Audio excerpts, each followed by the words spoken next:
Hey, Toronto, welcome to How's the Market podcast.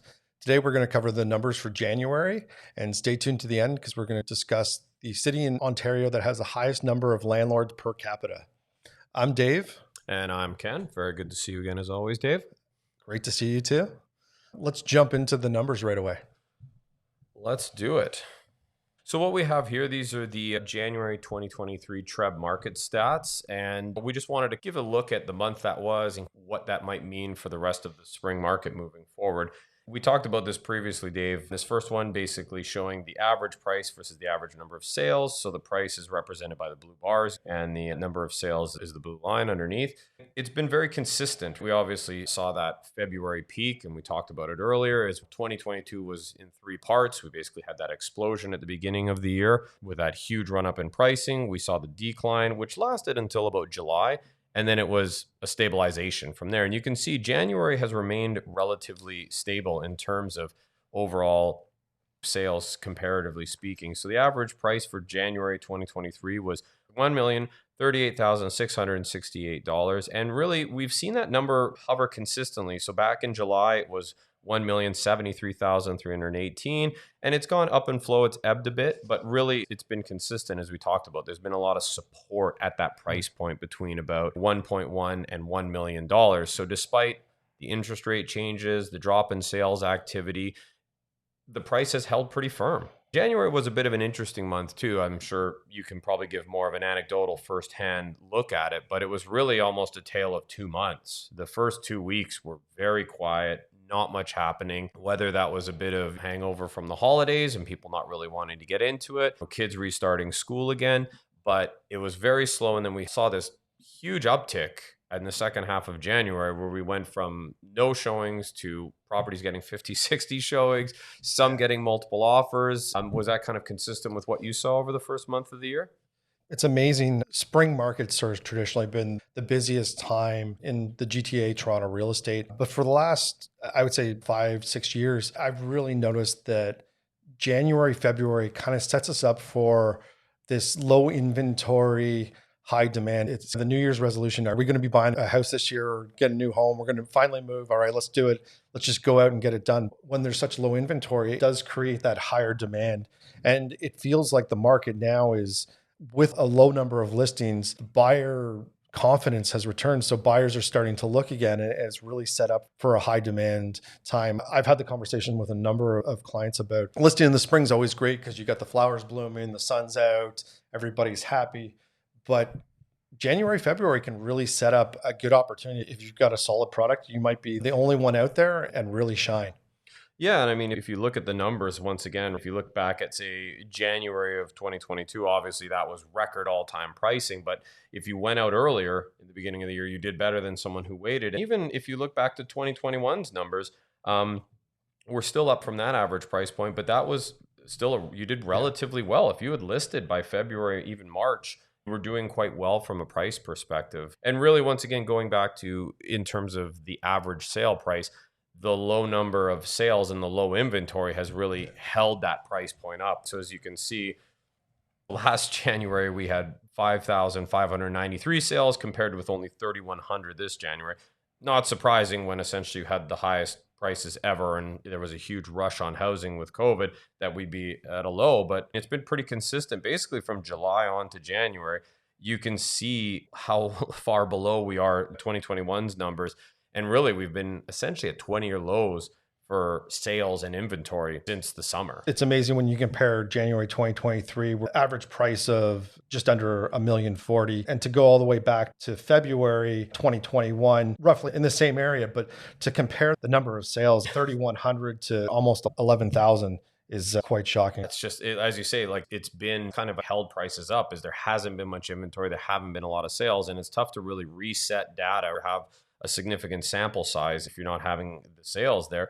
And we talked about it. I'm not surprised the average sale price is where it is. 2022 had that huge run up in pricing. And obviously there was such a premium placed on housing at the beginning of the year that we were eventually probably going to see some pullback on it. But you can see we're right around where we were in 2021. So it's a bit of a glass half full, glass half empty, the way you want to look at it. Yes, we're down from the peak, but who wouldn't expect that, for lack of a better word, with the unsustainable premiums that were being attached at the early part of the year?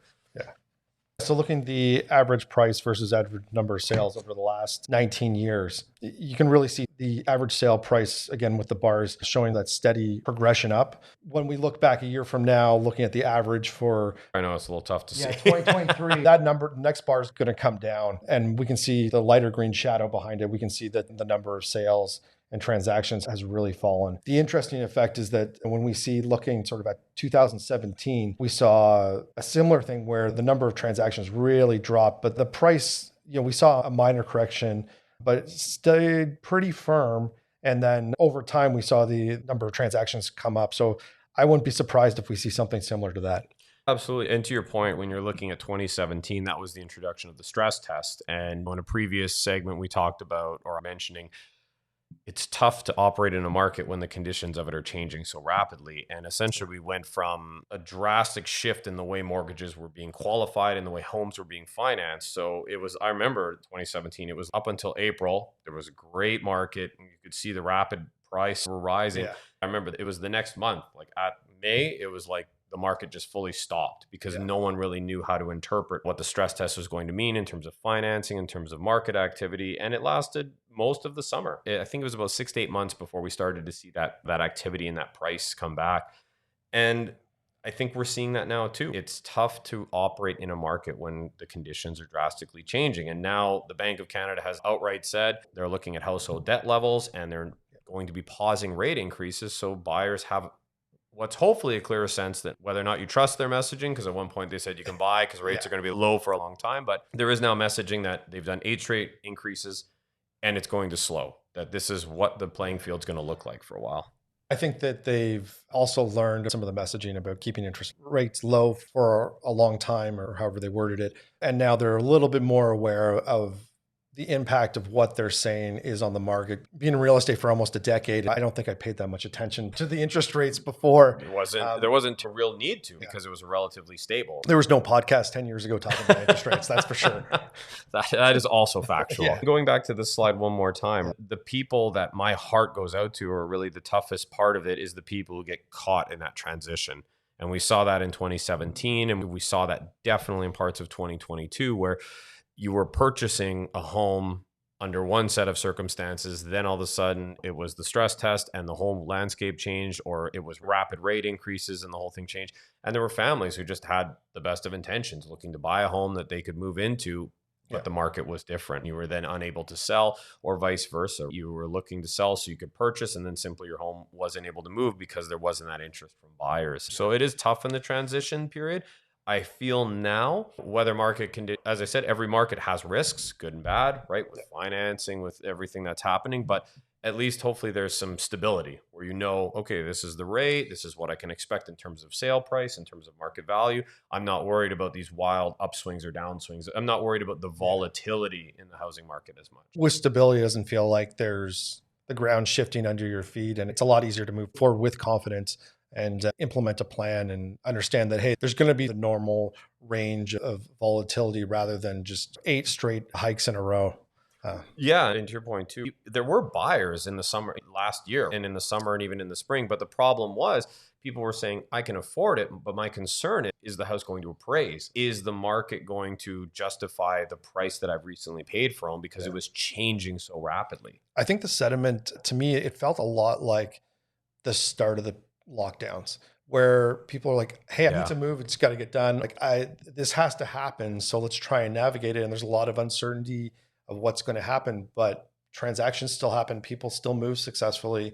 They bought and sold and they navigated the market, but just less so because the people that were, I'm going to wait and see, and then there's a whole other group that wants to try and time the market, which is probably the most dangerous thing. Bit of a fool's errand. Yeah, absolutely. Yeah. So this is data pulled from our Broker Bay. So Broker Bay is essentially an online platform that brokerages in the city of Toronto, members of TREB use, and they use it for booking appointments, registering offers. It gives you more of a gauge on the day-to-day activity. It's not the same analytical numbers and data that we're dealing with in the previous slides. This is more what's happening on the ground, how many listings are being uploaded to the broker-based system, and that includes exclusive listings. So it does provide a slightly different change. An exclusive listing, just to make sure I cover this properly, that is a listing of a property that is for sale, but not on the MLS system, meaning you wouldn't find it on realtor.ca. It's not advertised on that platform. So it can just be on a brokerage's website. It might just be through word of mouth between realtors, but the broker-based stats capture that. And so, yeah, if we look at the numbers for new listings,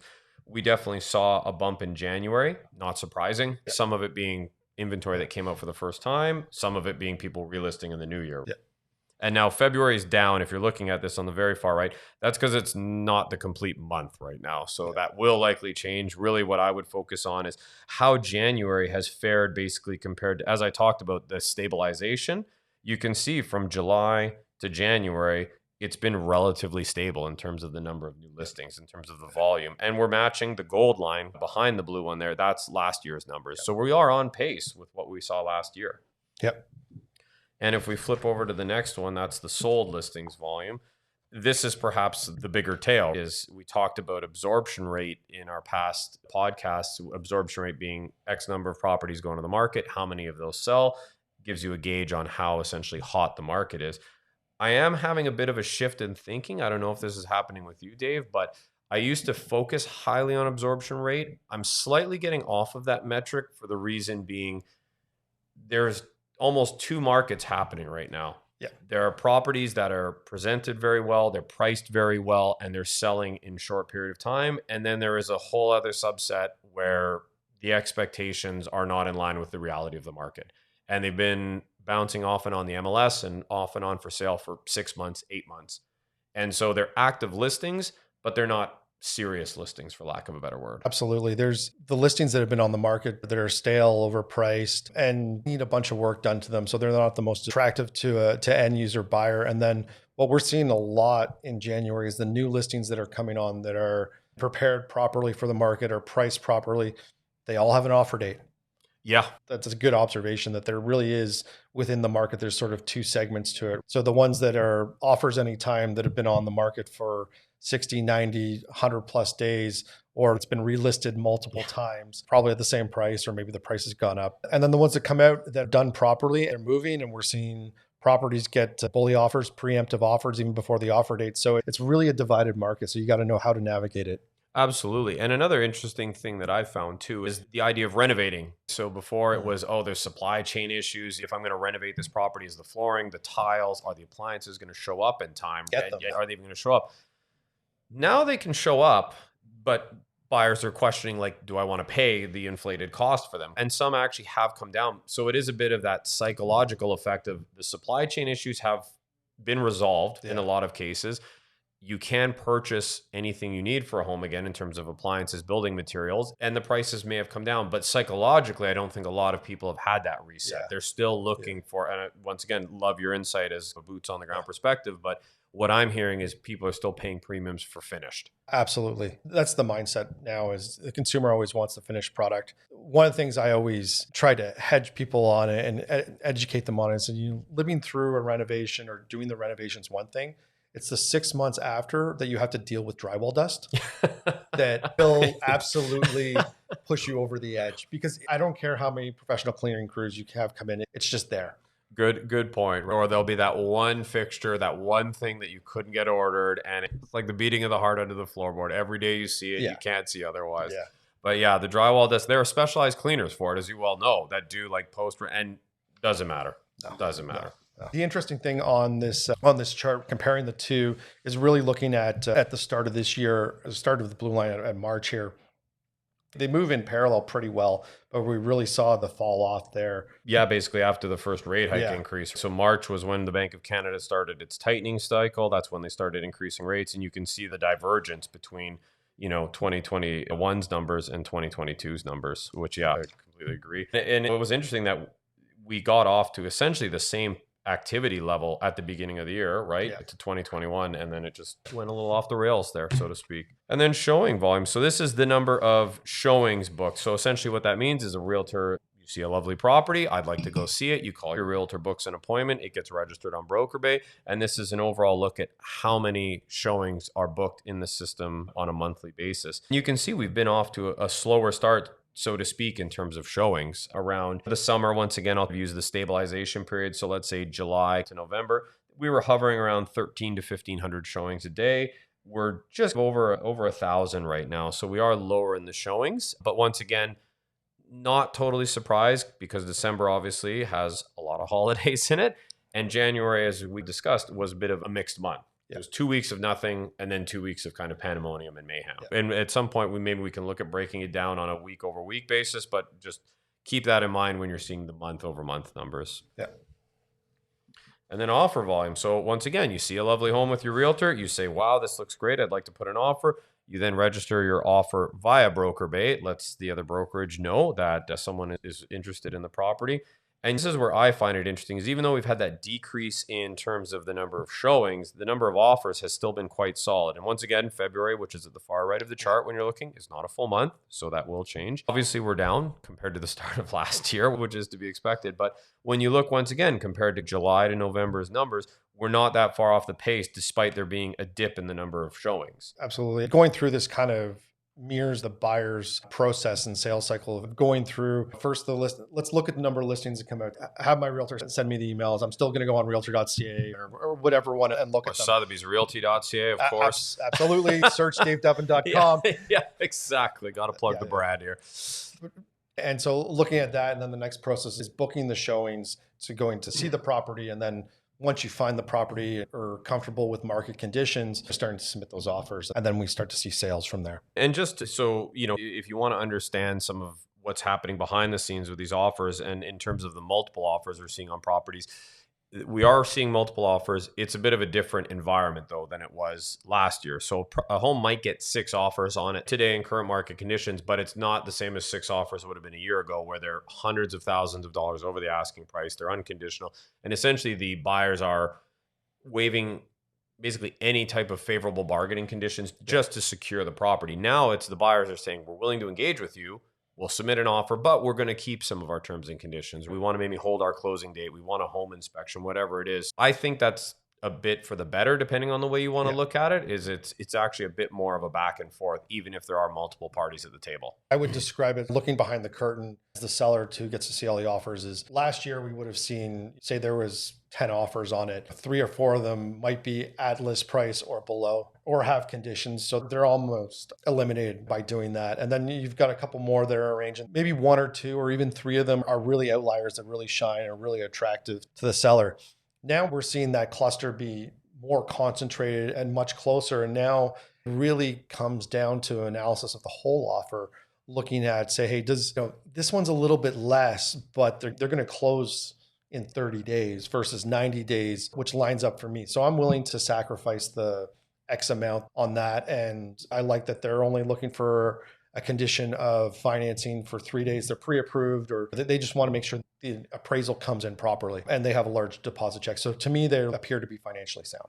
Yeah, bang on. It's no longer the buyers just saying, whatever it takes, let's get it, give them the closing, anything we need. It's a bit more of that. What is actually important to you? Obviously, money for a seller is always a big thing, but is your closing date important? Do you have another property, right, that you're moving into? So it is a bit more balanced in that perspective, and I think it's a good thing. Okay, so this next slide takes a look at the average price year over year. Now, the numbers are slightly different on this one to the TREB ones because these are the numbers for just Toronto. So that's the 416 area, whereas the TREB stats, the market stats that we showed you earlier, that's all of the TREB market area. And we've shown you previously how expansive that area is. So the price is obviously a little bit lower, a little bit different. And a large part of that is due to the fact that we have a ton of condos that do not sell for the same as freehold properties. But you can see in terms of the overall trend, it's very similar in that we've had that period of stability coming from July to December, carrying on to January. The spike at the beginning of February looks very promising. I will always wait until I see what the end of the month data looks like. But really overall, the 416 core area, very similar to what we're kind of seeing overall from a TREB market stats perspective. This one is very interesting. I don't know how you feel about this one, Dave. So this is average days on market, and that simply refers to how many days a property is listed on the MLS system before it sells. Yeah. And you can see that sharp drop.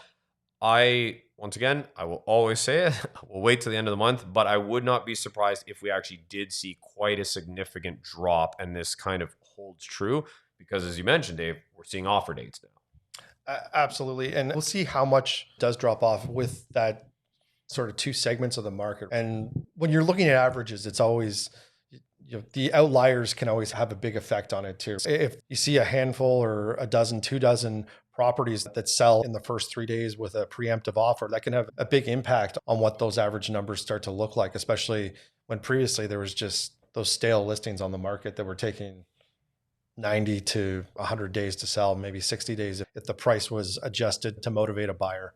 Yeah, and it can be, once again, obviously with price and all of these factors, you can break them down really micro in terms of by neighborhood, but some neighborhoods do have dramatically different days on market, different price points, obviously, but once again, when it gets flushed out, but we are seeing a bit more of that offer date, that quick sale. And I'm talking all the way from Oakville, where I'm seeing a lot of data, Mississauga, the Port Credit area, Burlington, and coming into the downtown core, where I'm seeing the majority of the data from is stuff selling in short order. It's either on an offer date, or if a property is sharply priced, it's selling in 4 or 5 days. Buyers are willing to engage. And once again, as long as sellers' expectations are in match with the reality of the market, buyers are now willing to engage, whereas previously they had been very hesitant to do so. Whereas now they're saying, hey, this price seems fair, this property's great, I'm willing to engage and submit an offer. I've said it many times, and I know that it might fall on deaf ears, but it's trying to time the market. It's always one of the most dangerous things. But there are a lot of indicator signs, and you start to see the headlines out there. Is the bear market done in Toronto? And it seems like consumer interest, consumer appetite can return so fast. And it's just like that. And it's okay, everyone's buying again. Let's go out and buy.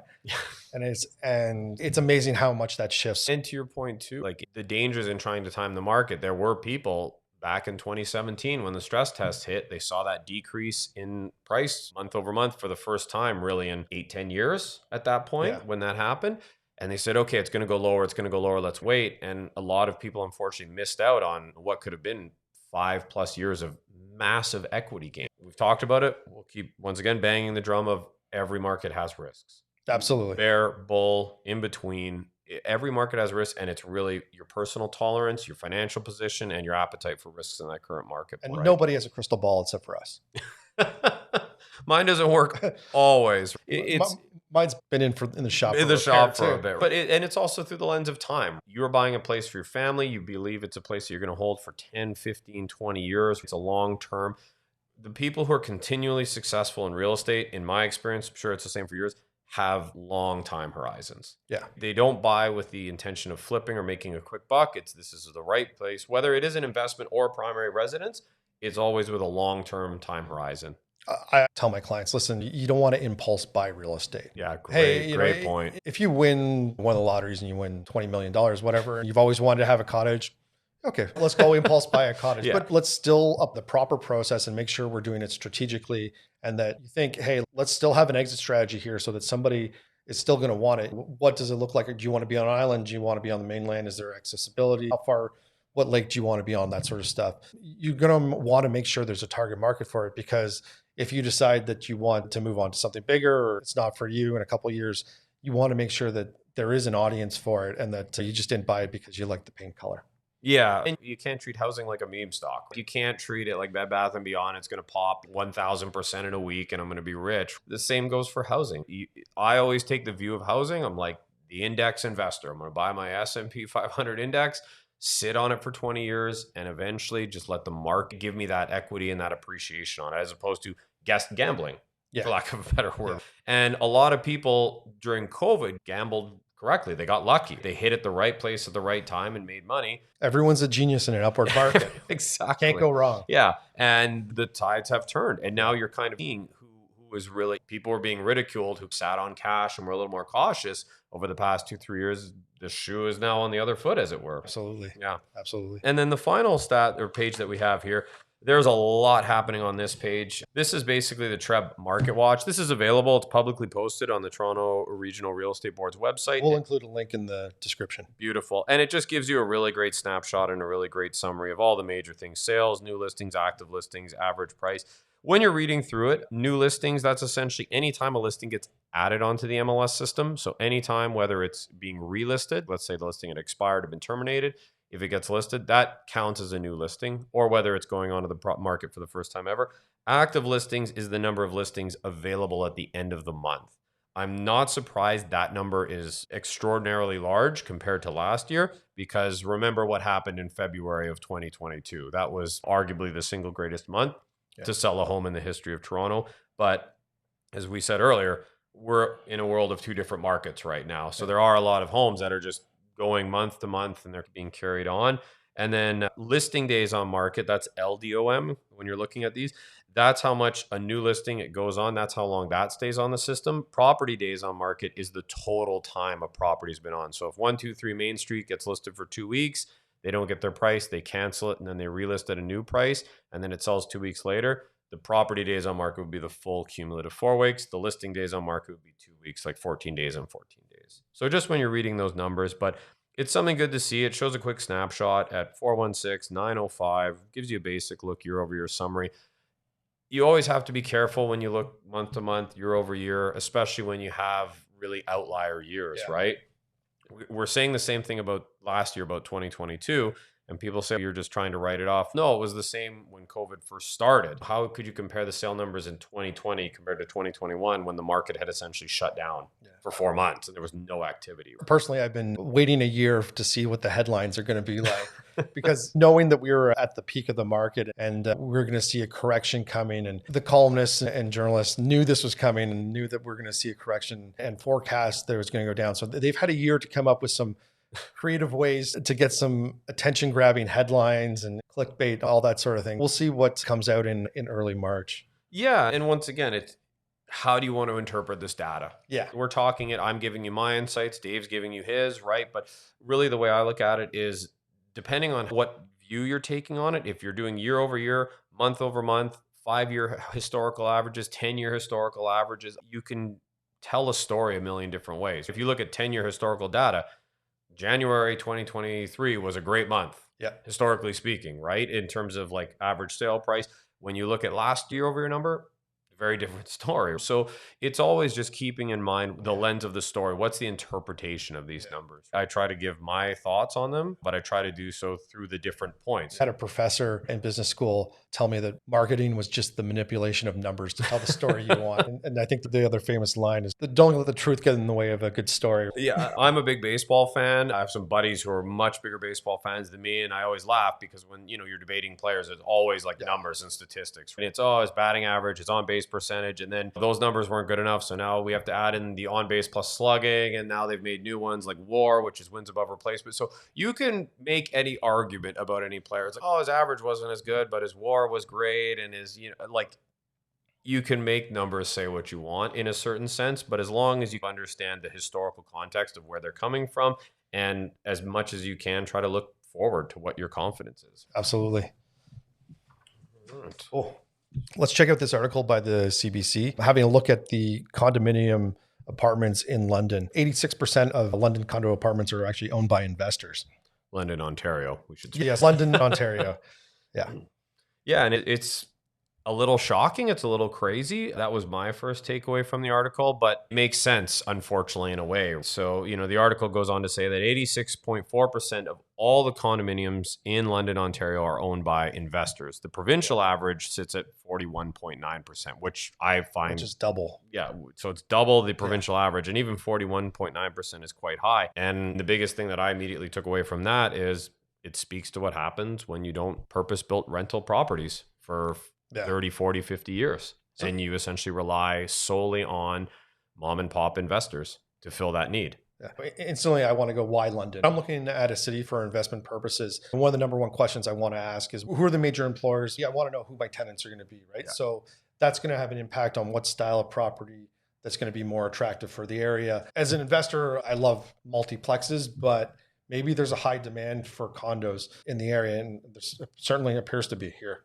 Yeah, like you have good sized town, right? Not too big, not too small. It's got a lot of provincial government offices in it. You got the famous London Knights hockey team. You've got Western University, a couple of other post-secondary institutions. Shaw. General Dynamics, I think, is a major manufacturers. And I think there's actually a fairly decent size in the banking sector there as well. Yeah, Yeah. absolutely right. And then some of the other ones that they mentioned in this article, which I found interesting, were Kitchener Waterloo is at 61.5% of all condos being owned by investors, and Kingston at 61.5%. Toronto, surprisingly, was actually below the provincial average, which I found quite interesting at 36.2%. But when you look at London, Kitchener Waterloo, Kingston, very similar in terms of employers, in terms of all have a lot of post-secondary institutions located along the 401 and within maybe London's not commuting distance, but Kitchener, Waterloo, Kingston are within 2 hours of Toronto. I think that speaks to the price point being a barrier to entry here in Toronto and the GTA. And as technology improves, it's a lot easier to manage a property that's 2.5 hours away, or even another province. Maybe you can speak to that. Yeah, it's a different thing. And well, and the problem too is with Toronto, and then once again, it speaks to we have such a crisis in our rental housing market. Yeah. Toronto's got 36.2% of all condos owned by investors. There's not any purpose built rentals that have really been happening at a significant scale for decades now. Mhm. And the issue with Toronto is unless you have a significant amount of capital, like hundreds of thousands of dollars, you're probably having negative carrying costs, even with these all-time high rental rates. The cap rates in Toronto, if you get 3%, you've hit the landmine, which in other parts of the province and the country is laughable. And there's lots of investors who just don't have the appetite for that second land transfer tax, right? Yep. When we look at Toronto having 36.2% of all condos be rentals compared to London's 86.4%, what do you see as some of the major factors or reasons? Besides, obviously, we talked about the post-secondary institution, the employment. What's the actual rental market like in that area? So we've actually seen a major growth year over year. I think they're around 30% growth in rental prices because there is such a high demand and lack of inventory there. Wow. Yeah, it's pretty staggering. Yeah, and it's a city that's been growing quite consistently as well over the past decade. And what's interesting, it's not despite the headlines. I know a lot of the time we get our news from once again, it's where you get your news source Yeah. from the US. They talk a lot about like major institutional investors, like these big companies that are buying huge blocks in according to TRREB, which is an Ontario company that looks over the land registry office. Since 2017, investors are the largest cohort of buyers, period. First-time buyers, upsizers, downsizers. They were the largest one, peaking at 2021. The interesting thing is they account for 22% of all purchases. And in 2021, investors purchased 99,000 properties in the province of Ontario, which is pretty incredible because we are not building 99,000 purpose-built rentals in the province. And as of April 30th of 2022, the interesting thing is only 53% had two properties. So a lot of them are mom and pop investors. They have their primary residence and then they pick up one investment, whereas only 29% had 4+ properties. So it still really is a mom and pop, husband, wife, two people or a couple people looking at how can we essentially set up our retirement. We're looking to get an investment vehicle, getting one extra place and managing it. It's not these large investment institutions scooping up everything because you're essentially talking about almost 90% of all the stock is owned by smaller investors, not by large institutions. I think it's important to point out as well that having the recreational property influenced by your short-term rentals, your Airbnbs, and now it goes, hey, we were looking at buying a chalet or a cottage, and now it's a little bit more feasible to subsidize that where if we're actually only going to be using it for 6 weeks of the year, how can we rent this out, make sure that it's going to pay for itself, generate a profit, or what you need it to do. Yeah, and once again, that's another great avenue to go down. Is before the days of Airbnb, everything was a long-term rental. You typically bought a condo or a house, and if it was an investment property, you found a family or person to rent it, and they stayed there for years, even decades at times, right? Now you have a whole new segment of the market with VRBO, Airbnb, and that short-term vacation rental market, which is also eating into that rental market. And it's doing so at a rapid pace. So it's exasperating this housing crunch. And when I look at the future is, okay, whether or not you agree or disagree, but the government isn't building any purpose-built rentals, whether they should be landlords or not, another debate, but they haven't been doing it for decades. You have more and more rentals going to short-term vacation properties rather than being in a long-term rental pool. And now a potential challenge that we're facing moving into this year, next year, and the next few years is developers are pausing some projects.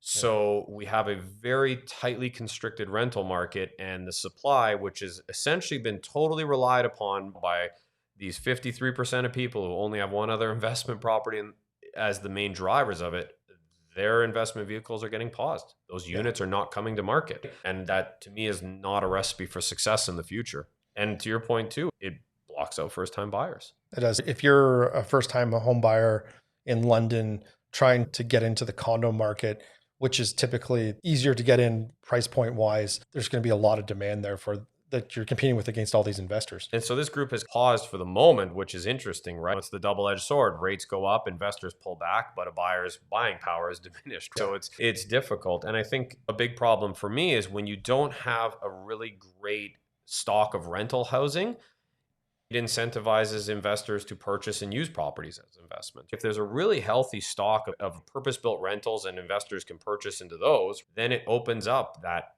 properties to purchase, those condos, because I don't need to scoop up every unit in a tower because, okay, I can buy this fourplex and there's incentives for me to do. There's towers with purpose-built rentals that allow for a healthy rental market, helps people save and lets them make that jump into ownership at one point.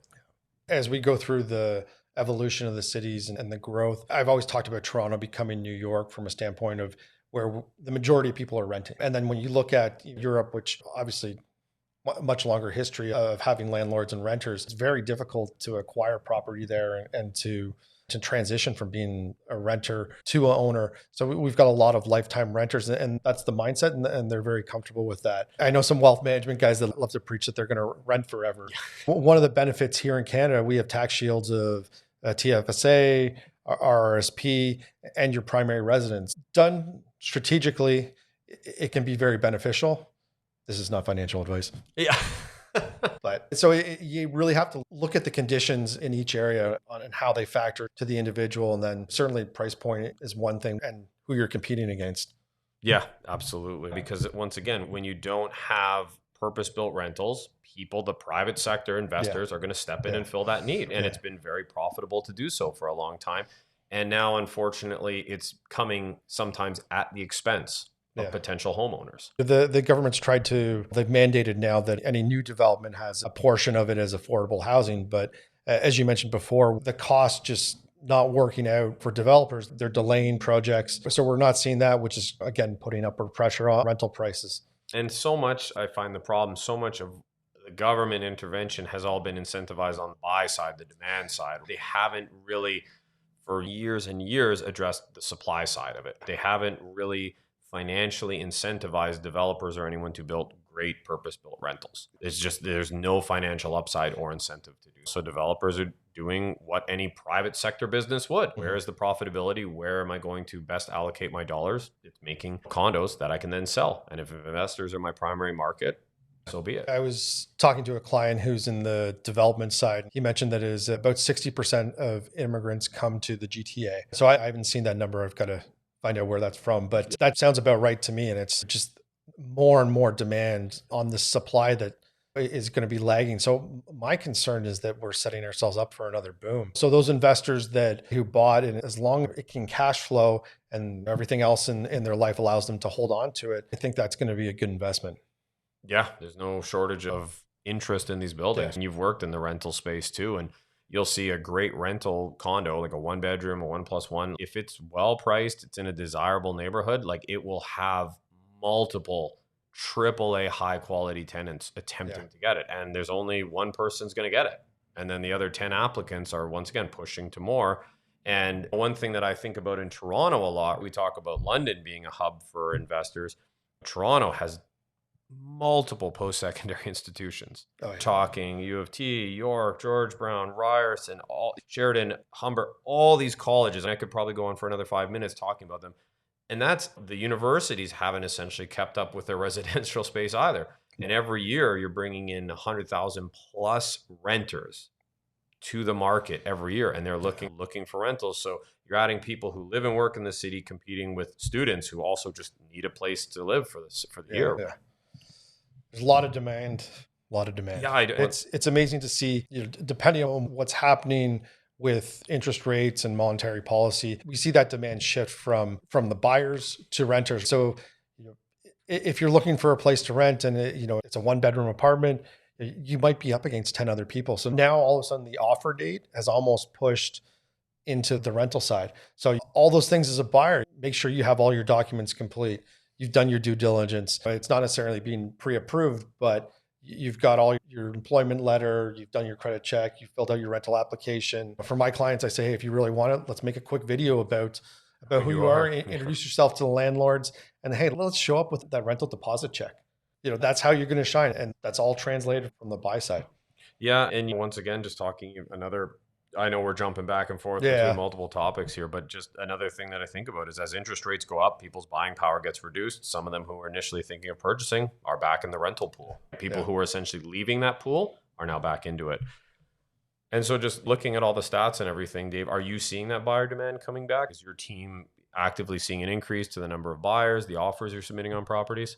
Absolutely. I think in January, we had 4 closings, and over the last few weeks, we've written a few other deals. I know this weekend coming up, I've got 5 showings booked for Friday, and then on Saturday, I'm doing 8 with, a various group of different buyers. Full weekend. Yeah. Full weekend doing that. And then, so I feel like the spring market's here. Yeah, I feel the same thing. It feels like every year it just starts earlier and earlier. It used to be March was the kickoff time right after the spring break for all the schools. Now it's beginning of March. Now we're in like February we're off. If the weather's nice, which is decent today, it's a balmy 3 degrees out there and rainy, which is exactly the way you imagine a Canadian winter day. People are out and looking. I'll have to put my creative hat on to see if we can come up with a good name for it. The pre-spring market. It's like exactly. The Grapefruit League, what it was exactly, called. Grapefruit, the Cactus League of Toronto real estate. But that's it for us today. Thank you, everyone, for joining us. I'm Ken. This is Dave, and we hope you enjoyed the podcast. Be sure to like, subscribe, and share. Thank you so much, everyone. We'll see you. Take care.